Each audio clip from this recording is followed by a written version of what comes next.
Hello, welcome to September 10th, 2024. My name is Kurt, and this is my daily Good Life meditation. This is an exercise that I do every morning, a little bit after waking up, so that I can remember what I'm all about, what my life objectives are, and what principles I use to guide me along the way. I also use the time to think about how I did yesterday and last night.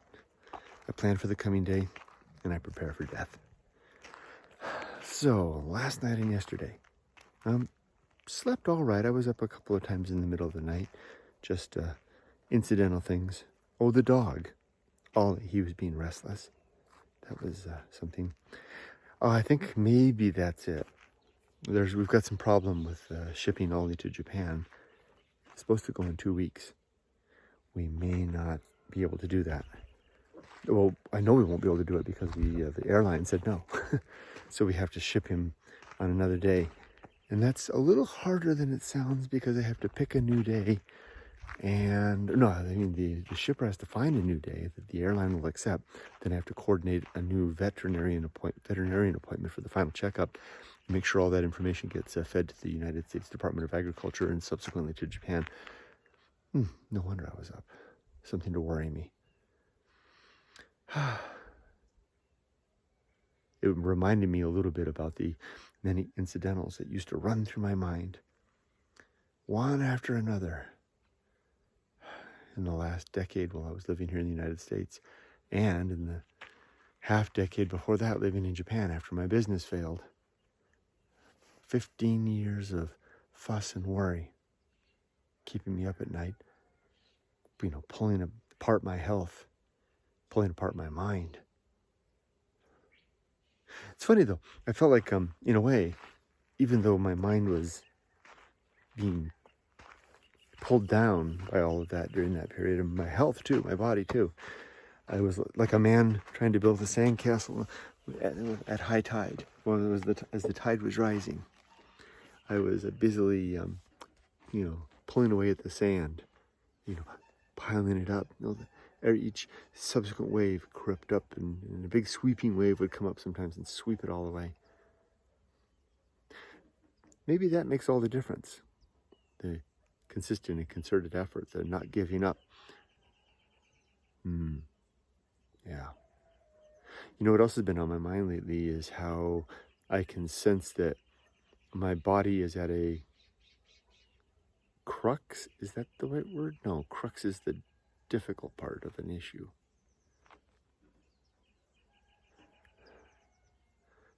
It's a key point of some sort where what I'm doing now to take care of myself with regard to my diet and my exercise and my far more stress-free living, my endeavor towards that, this effort, this good life effort,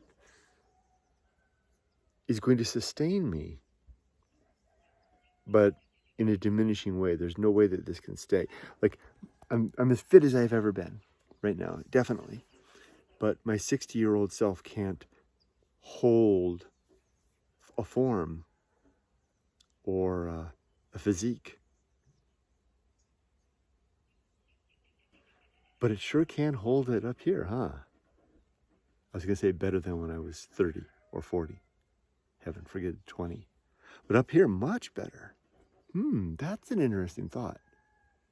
Even though my body can't hold it, my mind is way ahead of where I was in any time in a younger age. There's something to that. It's like having the captain at peace in the wheelhouse while the ship is sound and fit, well built because of the efforts of the carpenter and the crew to keep it such, the engineer such. Yet the seas are weathering away. That's exactly what it's like to be fit at 60. Especially after getting through the last 15 years of trial. Not giving up and letting the sea sweep away the sandcastle, but endeavoring to pile more sand on. In spite of that, I have a token bit of a sandcastle left, but a sandcastle it is at this point. And My body is in a good shape. Best shape of my life, I'd say, right now. Heading into Japan. Heading back to Japan. Yet, I know that won't be sustained. There's more to that, but I'll let it rest at that. That was enough. Those thoughts were on my mind peripherally yesterday as I went through my day. Oh, I did have something interesting happen at work yesterday. I was in one meeting, and it's I told you that I don't have a lot to do at work, and I asked for more to do. So I was given 2 projects to work on to help with. One is a normal project that I'm not leading, but I'm helping with, so that's not a big deal. The second one was is the word titular. I'm struggling with my vocabulary today. I was the titular project manager. I think that is the right word, kind of at the moment. Is that what that word means? It sounds vulgar. And it's a big project that won't end until like 2027, 3 or 4 years out. And during the meeting, which had a lot of people, important people in it, a lot of people, I was asked if I was to be the project manager. And for a project that's like 4 years old, I said, well, I'm not sure, because it looked like I was project manager, running the meeting, organizing the meeting, taking all the note of all the action items and arranging the team, all the stuff that I usually do as a project manager at a very early stage of a project. And I blurted out, I'm not sure, but probably not, because I'll only be here for 12 more weeks. Oh, that felt good. I didn't. Okay, yes, I did. Yeah, I've been looking for little opportunities to say that, because when I say it out loud, especially at work in front of my coworkers, it makes it feel so real to me that I really am coming to the end of my workaday life. My career is done. That felt good. A little guilty pleasure.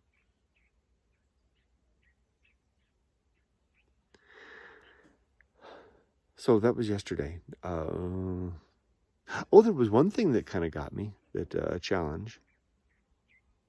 I seem to have this ability to piss men off. It's happened a couple of times. I think it's because I'm an eyeball kind of a guy. When I'll look people in the eye, and some people take that the wrong way. Yesterday in Julian, while I was walking the dogs, we were up on the north side of town there, just by the Julian brewery there. Rudy, it's okay. It's okay. And he hears the sound. And a big yellow Ryder rental van was coming up the street. And the dogs, Rudy, it's okay. It's okay. It's okay, little boy. It's okay. It's okay. And there's Ollie right there, looking the other way.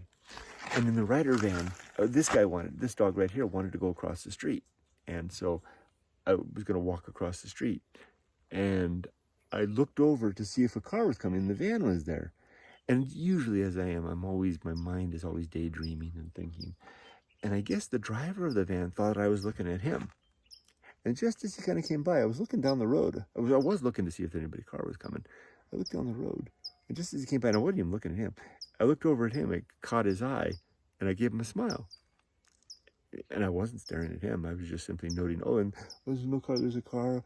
Oh, yeah, and there's a guy, hey, guy. And he went by, and he leaned out of the window, and he gave me like a sign, like with his arm, something like this, very aggressive.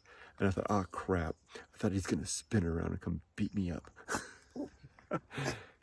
And boys, it's okay. It's okay, Rudy. Rudy, he hears noises. It's okay. It's okay. All right. So that was something, and that happens sometimes. And so what did I do? I immediately put my mind to work, and I said, okay, Kurt, figure this out if he does spin around. And the excuse. Tell him if he comes back and says, what are you staring at? Because I've had guys do that. What are you staring at? I said, oh, I'm sorry. I didn't mean to cause any problem. I was simply looking up the road because the dog wanted to cross the street. So that's all. So hopefully that would then diffuse it. But what I did more than that was I sent a message to my fight or flight mechanism in my body to say, this is not fight time, this is not flight time, this is appease time. Appease, is that the right word? This is be calm and just say, hey, whoa, yeah, no problem, good evening to you. Yeah, how about a slice of apple pie? Something like that. I was pleased at the way I don't think the word is autonomic. I was pleased at the way my mind stepped in, my conscious mind stepped in to take control of the rest of my male apparatus, so that nothing in me riled up, and nothing in me, and that whatever was in me was being led by this, not by this. Yeah, that was good. And that is an example of how doing this exercise every day, this good life meditation, I've noticed that over the years, especially with the principles, it makes them second nature. What I do and what I say and how I respond, is I don't have to think about it. And I have fewer instances where after the fact I go, I could handle that better, because for the most part, the creed, the 8 objectives and the 35 principles are part and parcel of who I am through this daily exercise of thinking about it. Yeah. You're going to bite me, aren't you? All right. So with that, as for today, the creed, 8 objectives. 1, am I ready to die? Yes, I am ready to die. My affairs are in order. My relationships are sound, and my life's work is done. I need to make good and effective use of my time, and I am by doing this and other useful things. 3, I will develop and maintain good and sound life principles. These 8 objectives and 35 principles that I'm referring to now, and explicitly saying with regard to the objectives. 4, to cultivate good emotional reactions. 5, to perform good actions. 6, back on the cultivate good emotional reactions, like the one I did yesterday with the guy. That's an example. To perform good actions, to do good things throughout the day that further virtue. To recognize my true limits and true opportunities, so that I'm grasping after things, petting the dog within this reach of the cage, not trying to get at the dog that is beyond the reach, but recognizing what I can and cannot do. Then to keep my balance, mental and physical. As for today, finish this up.